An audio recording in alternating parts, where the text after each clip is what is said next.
90% of them would put their hand up and say, I'm a trusted advisor. Trustworthiness can be objectively measured at speed and can be coached like a sports coach. Generative AI coach, I think that's part of the point. That's when I went with generative AI and had Sandy with you at each meeting. Sandy gives you that capability to bring perspective to what really matters to customers. When it comes to your end of year performance, all this stuff over here around forms and surveys and giving you a 360 review, well, that can now be done by Sandy.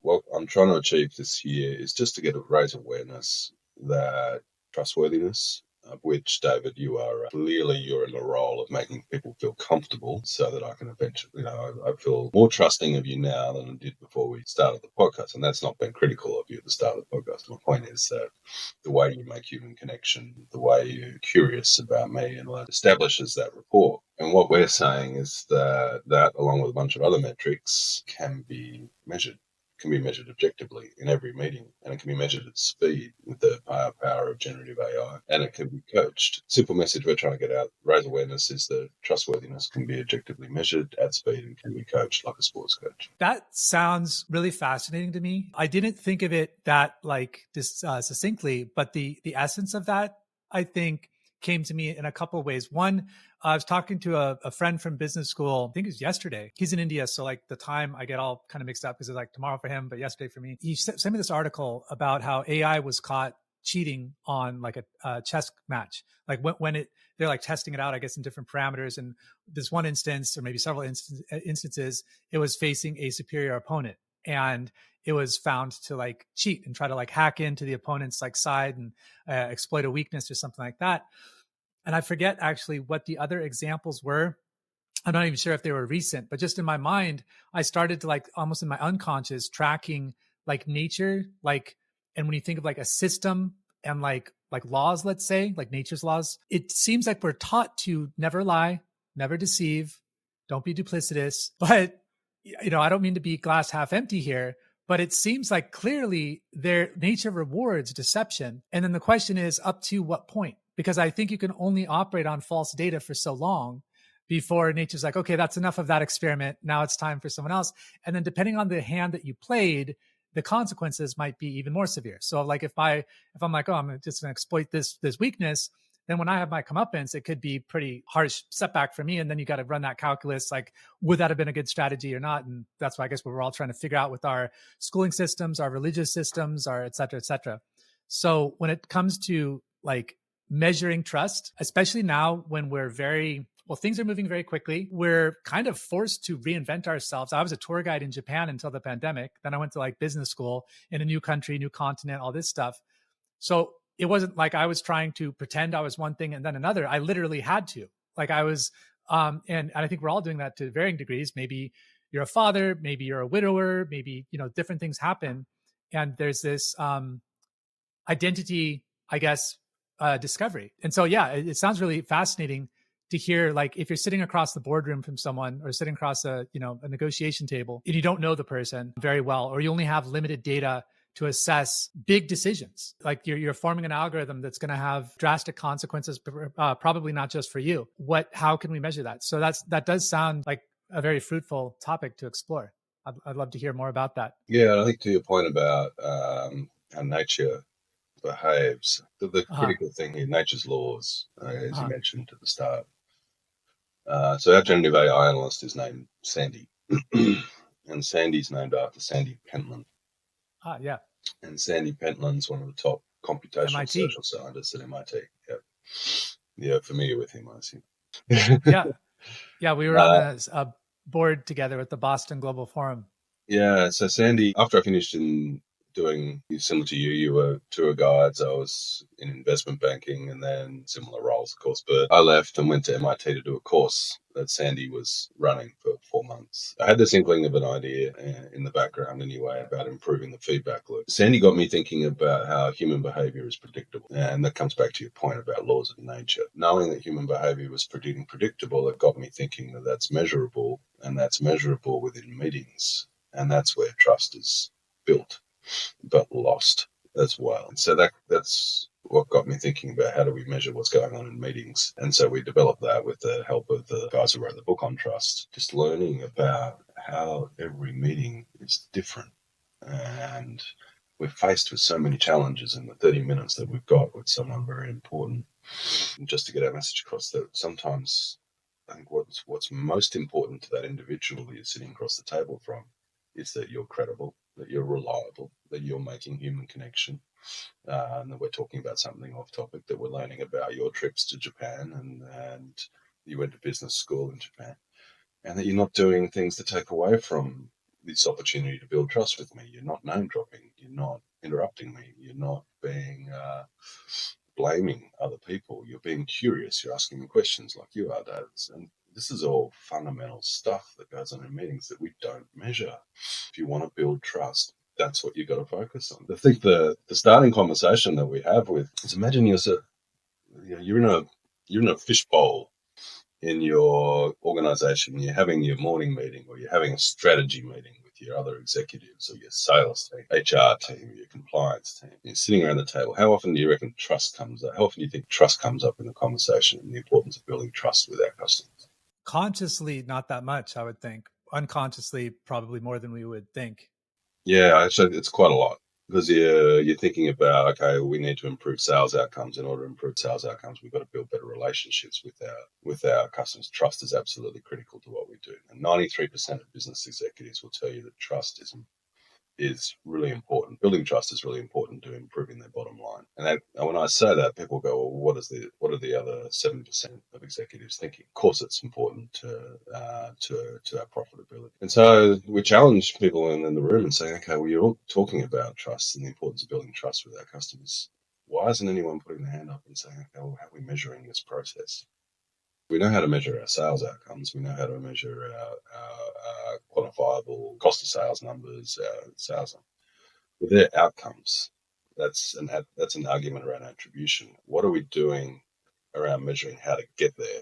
How to improve? How are we improving sales? How are we improving all that stuff? And so that's the area. And so the problem is that in that same room, if I was to ask those customer-facing representatives, do you think you're a trusted advisor to your customers? How many people do you think would put their hand up and say, yes, I am? Well, I could think of a few reasons why they wouldn't. I imagine very few. 9 out of 10. Oh, really? 90% of them would put their hand up and say, I'm a trusted advisor. And we did this last week in Arizona. Perhaps I'm too 90, self-critical. 90% put their hand up straight away, said, I'm a trusted advisor. And I said, okay, well, we've got your customers in here. If we asked your customers whether they think you're a trusted advisor, you, the room, only 30% of them would put their hands up. Wow. That's a big disparity, over half. Yeah, it was a huge trust deficit, and it's getting worse. So, and this comes back to your earlier point about how things are fast moving, but we're changing. We're sort of changing our buying attributes, particularly in B2B, and we're actually focusing. We're becoming less trusting of the people who are talking to us from companies and organizations. There's a lot there. I'm struggling like a child in a candy store, wondering where to grab first. I suppose the last thing you said, trust is actually decreasing, but at the same time, it seems like transparency is increasing. Is that an optical illusion, or is there a feature as transparency increases, why trust would be decreasing? Or is there some other variable that is now coming forward that we weren't aware of? It's quite symbiotic. Transparency's increased. Consumers know transparency's increasing because I can get the information I need on my phone. So the traditional sources of my information, less trusting of, because I have better access to my own information. So that's it's demand driven, David. Does that make sense? That it's the consumers who understand that transparency is a lot better than what it used to be now, right? And it's the suppliers who have to adapt to that, and the suppliers are not adapting fast enough. Is it something akin to like a sunk cost fallacy, or like this is like trying to overfit data into what the existing models? So you mentioned that the executives thought, like 9 out of 10 of them thought that they were trusted, but then there's this huge disparity between what the environment actually saw them as. And so you also mentioned how these are moving further and further apart, interestingly, instead of closer together. So is it more like trying to convince myself that because I think I'm trusted, I'm just going to take the data that supports that presupposition? I guess I'd pass it back to you at that point. Yeah, I think it's actually more a case of there's an absence of data to back up my view that I am a trusted advisor. Okay. Because you've asked the next question to the 9 out of 10 in the room. Okay, how do you know that you're a trusted advisor? And the answers aren't going to be because every time I meet, I'm establishing credibility, I'm reliable, I'm intimate, and not I'm not exhibiting self-orientation behavior. That's not going to be the answer. The answer is going to be, well, because my sales numbers are great, customers want to keep doing business with me until they don't. So or it's based off CSAT or customer satisfaction surveys, and we can talk about how flawed they are, or NPS in terms of talking about those metrics that are flawed. The Net Promoter Score is a measure of brand, not of individual. So that's a huge disconnect between what people think about my brand versus what people think about my people. And so if you are in a B2B business, people don't buy from your brand, they buy from your people. 85% of transactions in B2B are done on the basis of relationship, with the person that's selling you that. So one, that's fundamentally flawed using NPS in that B2B space. There are three other flaws with it too, and CSAT's similar thing. So we people who we're talking to are fed up with CSAT metrics. It's there.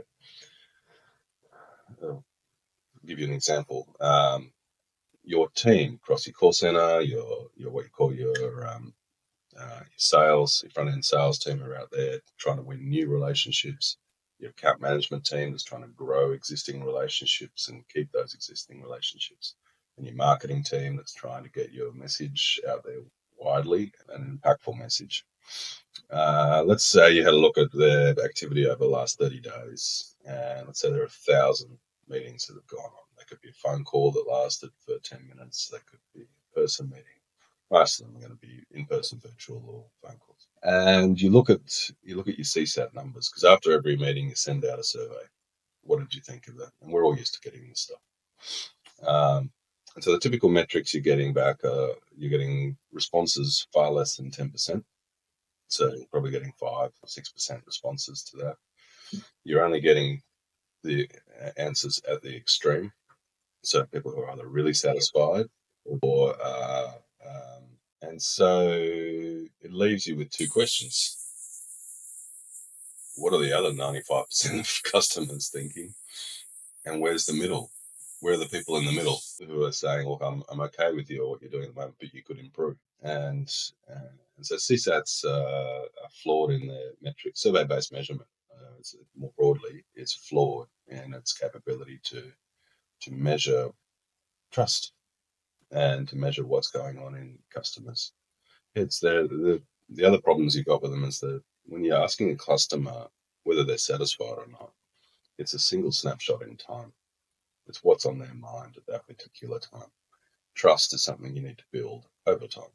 And so it's their continued response to your meetings that you're having. So that's flawed. It's highly open to bias. I do this every week at least.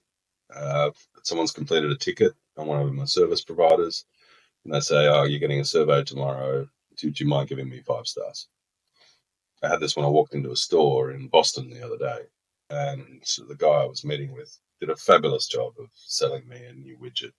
And at the end of it, he said, and you could tell he was getting all tense. He said, "Oh, tomorrow you're going to get a survey from my company, and they're going to ask, how well, do you mind giving me 5 stars?" Not comfortable with it at all. Anyway, it's a funny conversation because he did everything to the Trusted Advisor Associates equation throughout it. He was credible about what he was talking about, the new widget. He was reliable in terms of what he told me at the start of the meeting. He delivered on by the end of the meeting. He was intimate. He wanted to know where I came from, what it was like traveling over here. Didn't blame anyone. Didn't Was curious with me. Didn't interrupt me when I was meeting. So he had a really effective sales process.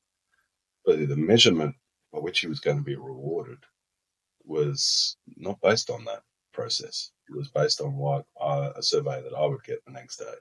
And so I told him at the end of the process what we did, and you could just see the tension coming out. And he just relaxed. And he said, Riley, that would be having that metric would be so much beneficial to what I'm doing. It would just make me more about my sales process. And that's a fascinating answer from the performers around what good measurement does to your own process or your own business. And the example you look at in sports is, are you a tennis fan, David?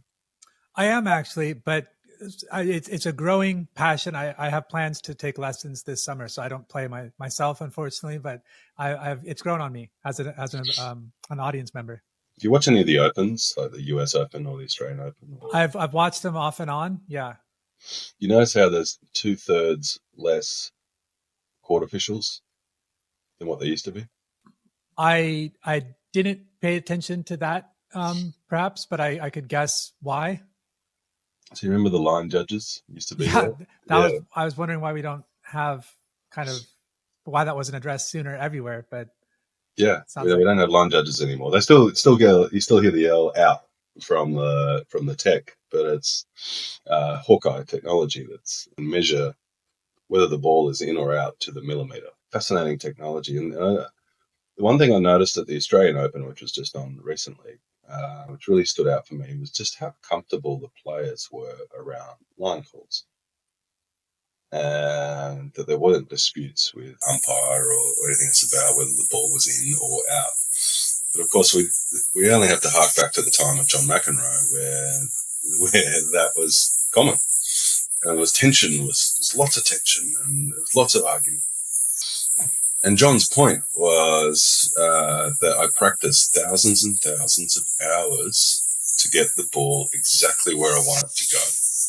And that ball went exactly where I wanted it to go. It was on the outside of the line. It was in, and you're calling it your perception as a touch judge, as a lines umpire, is that ball was out, and you don't understand the amount of work that I've gone into. So actually, John McEnroe was interviewed about Hawkeye technology a few years ago, and his comments were that it's comforting for the top players to have that technology in place, and that he would have been a far more boring person, but it would have won a lot more tournaments if that technology was around when he was.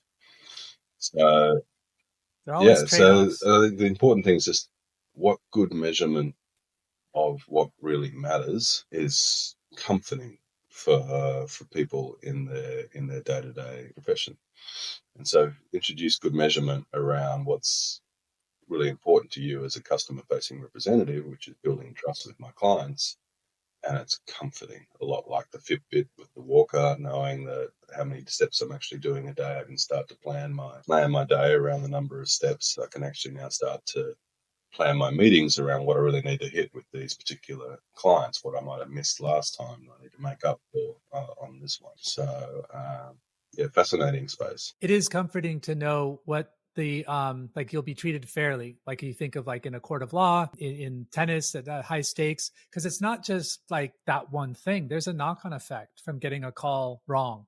And maybe it's less than 1%, but that can compound over time where the player is perhaps not playing at their best. And so it's like, well, did you really play the player at that point? You're so it's yeah, I could see that it's really crucial to have that measurement.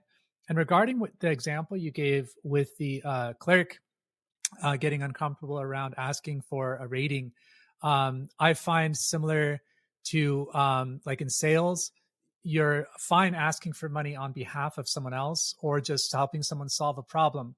But asking for money for yourself to help solve a problem all of a sudden becomes a separate issue entirely. And in my case, like leading tours, I had zero discomfort talking in front of anyone. Some people that would have given me discomfort because of their stature, professionally speaking, but I was playing a role, and it was just a matter of solving problems. It's like I did the prep. Here's the thing. But then if it comes to like introducing myself at like a networking event or something like that, I get all like, oh, it's like the same person, but it's a completely different framing. And so I wonder if the clerk in that example that you gave, it was almost like an actor that you're watching on the screen saying, I'm actually David playing this role. And it just kind of takes the viewer out of the experience. Whereas if that can happen in the background, one more example, I'm throwing a bunch of stuff on the buffet plate here.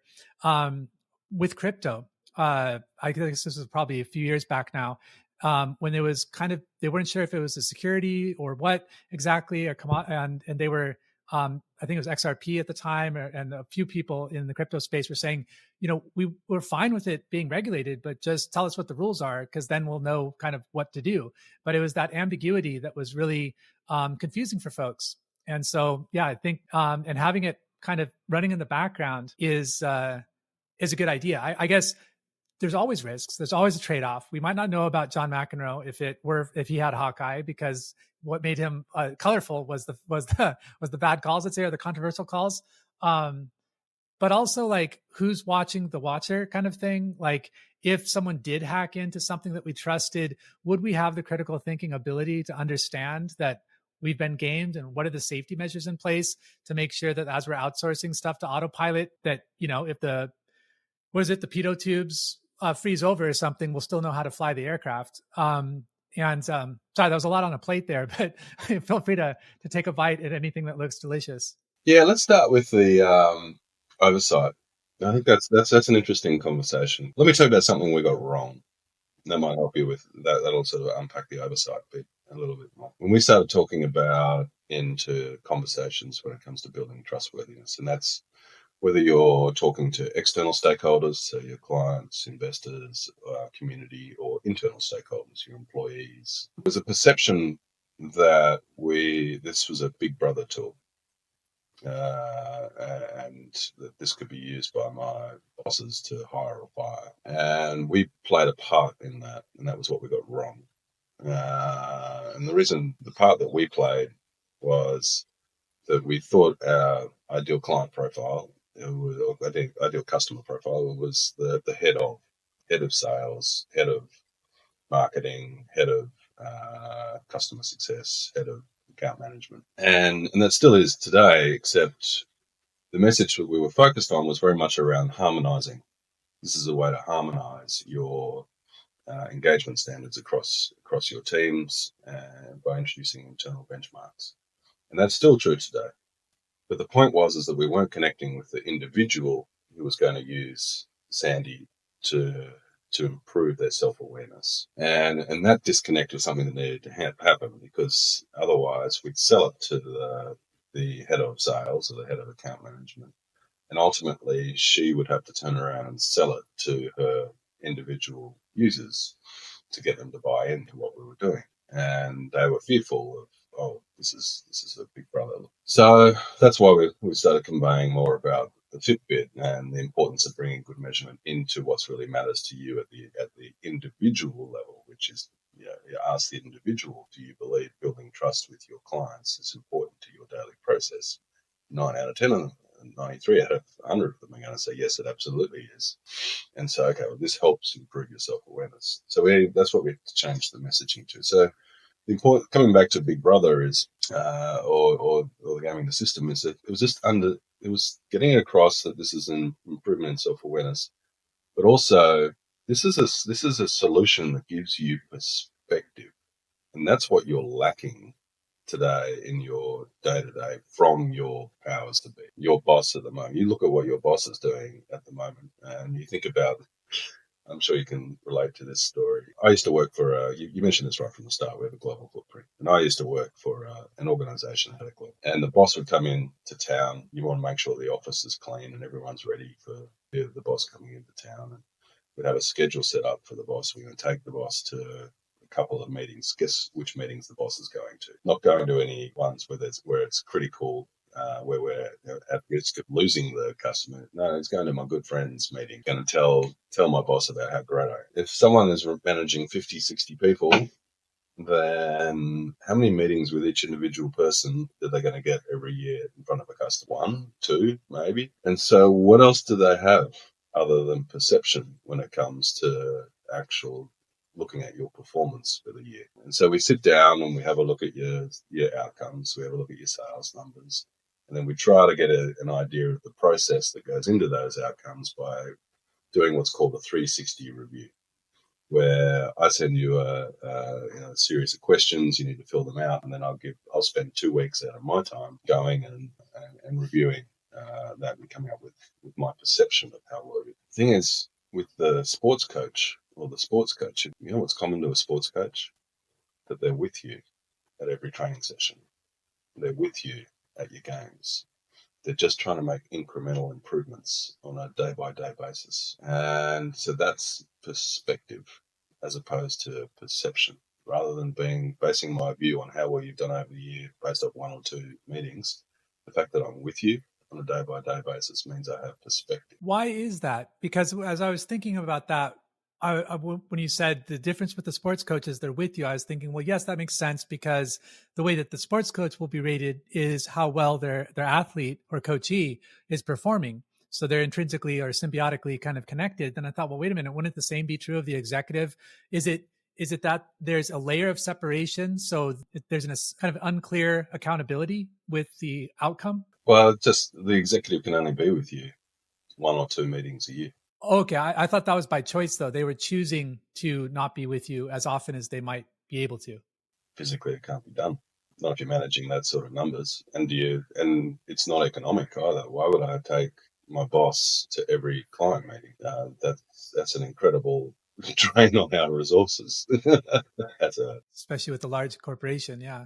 Yeah. So whereas generative AI coach, I think that's part of the point. That's when it went with generative AI and having Sandy with you at each meeting. Sandy gives you that capability to bring perspective to what really matters to customers. And when it comes to your end of year performance, all this stuff over here around forms and surveys and giving you a 360 review, well, that can now be done by Sandy, because I've got data as the manager. I've got data going back over your last 6 months, your last 12 months. I'm about to walk into a meeting with David. David's a new member of our team. We're having a 3-month catch up. I just ask Sandy, what are the 4 coachable moments for David over the last 3 months? And Sandy will give me answers that are very much in sync with the equation for trustworthiness, credibility. What's David's credibility like on particular each product that he talks about? What's his reliability like as he moves from first meeting with a customer to second meeting with a customer, third meeting with a customer? Is he making great human connection with our customers at the start of the meeting? Is he exhibiting self-orientation risks? So is he quick to blame, or is he not being curious, or is he interrupting a lot?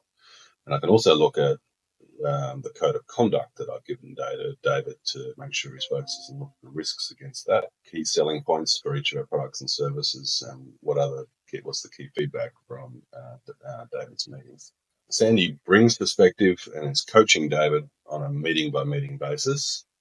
But from a boss's perspective, I now have far better data at my disposal to have accurate conversation with David about how well he's doing at what on the metrics that matter to our customers and ultimately matters to our business, because improving trustworthiness drives profitability. Yeah, you can't really buy trustworthiness, but it is, I suppose, reflected in the bottom line. And for a long time, we have used confidence as a heuristic for competence, perhaps for a variety of reasons. But it sounds like this measurement system kind of it looks at all the different criteria for a good and sustained outcome, and without much interaction with both the client and the employee. Is that right? You mentioned getting like emails after an exchange where you would have to fill out a form, but usually it's just the top 5 and bottom 5% that were filling out the form. I mean, people super happy and super not happy, and the general bell curve is absent. And then is Sandy in this example operating real time behind the scenes so that both parties can just focus on what they're doing and not have to smile for the camera, so to speak, and be like, if you enjoyed this, please, leave me a 5-star review? One of the key selling points for Net Promoter Score is that we only have to ask the customer one question, but they bought the NPS framework around it, right? So one question turns into 5 or 6, because there's not much you can uncover from one question. But what we're saying is that you can actually focus on every customer interaction, how well you're doing with every customer, by focusing on how well your representative is doing at building trustworthiness with that customer to the same standard across every meeting they have with that customer, but across all customers as well. that indeed you are getting a far better understanding of how well you're doing at building, at delivering on what matters to your customers, as opposed to the CSAT. Are there counterintuitive insights you've uncovered about trust that surprise even you? So, Maester Green and Guilford's book, written back in 2000, The Trusted Advisor, presents a framework for trust-based selling. We would get questions early days, in particular, around, well, can I turn these metrics on my customer? In terms of, can I get a better understanding of which customers who maybe will be wasting my time versus those who I really want to pursue building trust with?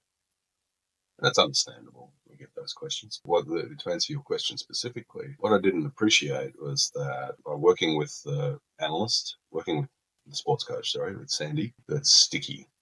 It's very sticky in terms of the attributes of building trustworthiness, meaning that I'm putting that equation into effect every day, 4 or 5 times a day. There's no forgetting curve there. I haven't been taken away from my desk to go and learn about this equation and sent back to do my job without having tech to support me in doing that. I now have the tech that's deployed into my everyday use platforms that's measuring this 4 or 5 times a day. So it's really sticky. I'm not forgetting the attributes around equation for trustworthiness. That's not the point that was a surprise. What was a surprise is twofold, actually. So in the first 30 days, and I remember when I was using it for the first time, I thought, I'm gamifying Sandy because I know what Sandy's looking for. I feel like I'm gamifying Sandy. I'm really going to get ahead of the coach here. And yeah, my scores for trustworthiness improved significantly over the first 30 days. But who wins? My customer does.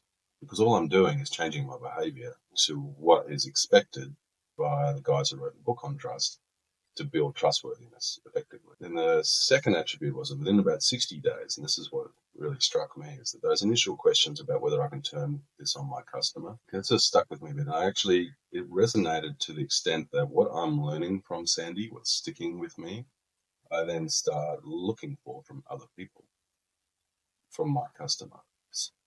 So if I'm sitting in a meeting with a customer and a customer starts interrupting or name dropping or blaming other people, then I'm starting to wonder, well, who's selling who here? And what are you're setting off red flags for me everywhere about what I'm picking up from my sports coach, from Sandy. So I'm starting to question whether or not whether you're wasting my time or not. And so for those who are looking to turn it on their customer, I think the important message here is that not only does what you learn from Sandy stick with you because you're using it every day, it starts to impact what your perspective is on other people, and what your perception is, I should say, on other people, because it is your perception. And so yeah, you can get to a view very quickly in a meeting with someone as to whether they're trusted, whether you would trust them as a customer, and particularly in relationships where there's a partnership to that, and that's really important as well. There is some interesting. So when you mentioned some of the things that are measured there, or some of the red flags that could go off, I think some people may or may not be aware that something is a red flag, either hearing it or saying it. And I think of an example in my life when I had a superior who name dropped, and he said that at first he didn't, but then he noticed that it had this profound effect when he did, that he was believed a lot more, things happened a lot more quickly. And so I started playing with the same kind of approach. And when, like, using real names, not making up like, I once met Napoleon or something like that, I didn't have data one way or the other that it was bad, but I did start to notice over time it is a negative, I think. And as I think of it, and particularly in this conversation, why would that be a red flag? I think you're getting up to a speed that you've not yet earned. So if I tell you, like, I'm a neuroscientist and I'm just like dropping that out there, I've not yet earned that trust. I've maybe not done the work, but I'm just very quickly getting up to speed. So by itself, again, a red flag, not like kicked off the field, but, or maybe a red flag, a yellow card, let's say, maybe not kicked off the field, but it's something to track because it's an indication. There's like a high probability that it could be used in that way. And then if you triangulate, like they're also doing something else, then I think that could be an issue. I mean, you take this meeting. I name dropped Sandy Pentland at the start of Well, I helped you out there. Yeah. And I talked about Sandy in the context of we are trying to emulate what he stands for, what he's delivered. We're trying to, he inspired us. Is the best way to say. So I was thinking about it from an inspirational perspective. Name drop Maester Green and Guilford, the authors of the book. Again, they inspired us, and so we're trying to. So name dropping in that context is I'm explaining the context as opposed to if I just said that, like you point, I'm a great mate of Warren Buffett and Bill Gates. We go and catch up at the baseball and share cans of Cokes together. Getting to somewhere I wanted to go with you was the context and the different layers. So as we measure, I think we as humans often, perhaps for convenience, tend to categorize somewhat in a binary nature. So something is like white or black or plus or minus or whatever. And I think that it's more like contextual. And so, for example, confidence, we mentioned, or I mentioned, maybe there can be a time when that is fully warranted and a good indication, hopefully most of the time. But there are also, like, the con artist is short for confidence artist. So someone who uses that, and this is kind of going back to like the name dropping, certain tactics or tricks that you could use to get an advantage, get a higher selling price, or get a promotion faster than maybe you deserve, et cetera, et cetera. And with Sandy, the example here, I mean, your product, are you taking that into account, the different layers of like critical measurement? Importantly, it's standardized measurement. Doesn't matter what the meeting format is, or whether it be multiple people at one meeting or one-on-one. It's all to the same standard across all organisations and the like. And it's to the standard written by Meister and Green and Guilford over 25 years ago, which is the importance of building trust. Importantly, it's in a trust-based selling context. So there has to be an expert in the room in order for Sandy to be most effective. That sort of notion of gamification that we talked about, when you're just doing that sporadically or a one-off, that shows up pretty quickly, as opposed to you come back to what your actual personality is like sometimes. So because every meeting's done to the same standard, then you're going to get found out. Right. Yeah, I was going to ask you, can trustworthiness be hacked or accelerated when you kind of know what's being measured? Like you mentioned name dropping, blaming others. So these are ways to frame yourself as more accomplished more quickly, less at fault than maybe you were, or less aware than maybe you should be. With Sandy and the measurement criteria, is this an evolving criteria? Or do you foresee this kind of being updated as people, like, sorry to go on a little tangent here, but like with cybersecurity, it looks like it's going to be AI fighting AI, like AI attackers, because it'll move so fast that, it'll be beyond us. With trustworthiness and Sandy here, is it, like you mentioned, the gamification, is it possible that you can gamify and like hack some of these things once you know what's being measured? But first of all, the equation was written over 25 years ago by Meister, Green and Guilford. That equation is in the public domain. It's got 28 sub-factors behind that equation, which is the authors wrote in the curriculum for us. How we measure those 28 sub-factors evolves.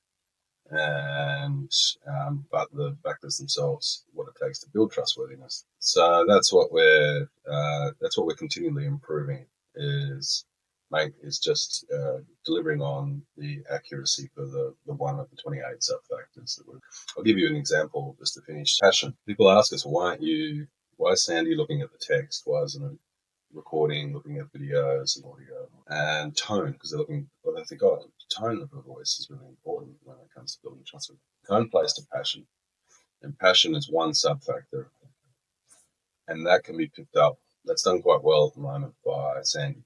But in saying that, if we wanted to try and improve the accuracy more, and we did lead to audio we did think that audio would help us do that, then we would look at bringing audio into our measurement as well. So right now, tech's not great for that, same with video, and so that's it's not there. Fascinating. Well, thank you so much for sharing some of those really unique insights with us. Where can people find you and follow what you're doing? So if you just go to trustrelate.com, reach out to our team. Yeah, we'd love to take people on a demo. Yeah, as I said, we're out raising awareness. The trustworthiness can be measured objectively at speed and coached, and we're looking forward to closing that trust deficit. And we see it as one of the world's big problems.